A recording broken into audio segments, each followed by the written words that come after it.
کنیزوں، غلاموں اور محافظ دستے کو ساتھ لے کر بغداد سے نکل گیا، اور میری اور آرنج کی یہ بڑی کامیابی تھی۔ ہماری کوششیں بار آور ثابت ہوئی، اور دوسری جانب ہادی نے میری ہدایت کے مطابق اپنے وزیر ابراہیم حرانی کو تاکید کر دی کہ جب وہ بازیابی کی اجازت دے تو بوڑھے سلیمان کو اس سے ملوایا جائے۔ ابراہیم نے تلقات درینہ کی بنا پر وجہ پوچھی تو ہادی برہم ہو گیا اور بولا، اے ابراہیم، تجھے کس نے یہ اختیار دیا کہ ہم سے جواب طلبی کرے؟ غلطی ہوگی اے امیر المومنین، غلام کا مقصد ہرگز یہ نہ تھا۔ اور ہادی نے اس کی بات کاٹ دی اور کہا، ہم تم سے مزید کلام نہیں کرنا، تم جا سکتے ہو۔ اور اپنا سا منہ لے کر ابراہیم قصر خلافت سے واپس آ گیا، اور خلیفہ کی تیوریوں پر بل پڑنے کا مطلب اس سے زیادہ بھلا اور کون سمجھتا، اور وہ اس مملکت کا وزیر تھا۔ خلیفہ کے مزاج کی اس تبدیلی کا سبب وہ بہرحال نہیں سمجھا ہوگا، اور ایک ابراہیم حرانی کیا خلیفہ ہادی کی چاپلوسی کرنے والے عمرہ اور حاضر باشی سبھی اس پر حیران تھے کہ ہادی نے ہارون کو بغداد سے نکل جانے کی اجازت کیسے دے دی۔ اور دوسرے روز صبح کوفہ بھیجی جانے والا قاصد بغداد سے واپس آ گیا۔ اس کے ہمراہ 3 ایسے افراد تھے جو بوڑھے سلیمان کو پہچان سکتے، اور عالم کوفہ نے جواب میں لکھا تھا کہ استخوانی چہرے والے بوڑھے سلیمان کو عیسیٰ بن موسیٰ کے دستے راست کی حیثیت سے اہل کوفہ کی اکثریت خوب پہچانتی ہے، اور اس غرض سے 3 افراد کو بھیجا جا رہا ہے، اور میں اس پورے معاملے پر نظر رکھے ہوئے تھی کہ دیکھوں اونٹ کس کروٹ بیٹھتا ہے۔ ابراہیم حرانی کی اطلاع کے مطابق بوڑھا سلیمان محلہ کرخ کی ایک سرائے میں ٹھہرا ہوا تھا، اور ان 3 افراد کو اپنے ساتھ کرخ کی اس سرائے میں لے جاؤں جہاں وہ بوڑھا ٹھہرا ہوا ہے اور جس سے مجھے ملوانا چاہیے۔ اور ہادی نے ابراہیم کو طلب کر کے حکم دیا، اور ابراہیم حیران سا کوفہ سے آنے والوں اور ہادی کو دیکھتا رہا، اور اس پر ہادی ڈپٹ کر بولا، جاؤ۔ وزیر ابراہیم سٹپٹا گیا اور فوراً ان 3 افراد کو اپنے ساتھ لے کر دیوان خاص سے نکل گیا۔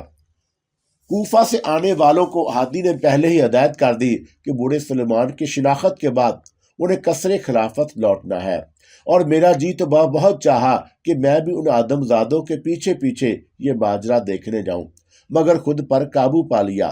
اس عفرت سے میں جس قدر دور رہنا چاہتی تھی، دور رہ کر بھی تو سب کچھ معلوم کیا جا سکتا ہے، اور میں نے بطور احتیاط یہی کیا۔ کرخ سے اہل کوفہ کی واپسی ہوئی تو خلیفہ ہادی کو فوراً مطلع کر دیا گیا کہ ہادی نے دیوان خاص میں ان سے ملاقات کی، اور وزیر ابراہیم ان کے ساتھ نہیں تھا۔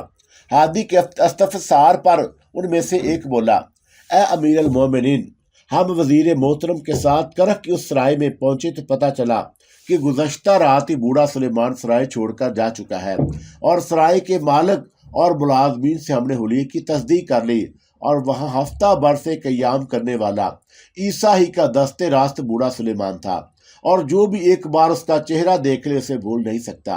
اور ان 3 کوفہ والوں کو رخصتی کر کے ہادی نے اپنے وزیر ابراہیم حرانی کو طلب کیا، اور کچھ دیر میں جب وزیر ابراہیم حاضر ہو گیا تو ہادی نے اس سے پوچھا، اس پر اسرار بوڑھے سے تمہاری آخری ملاقات کب ہوئی تھی؟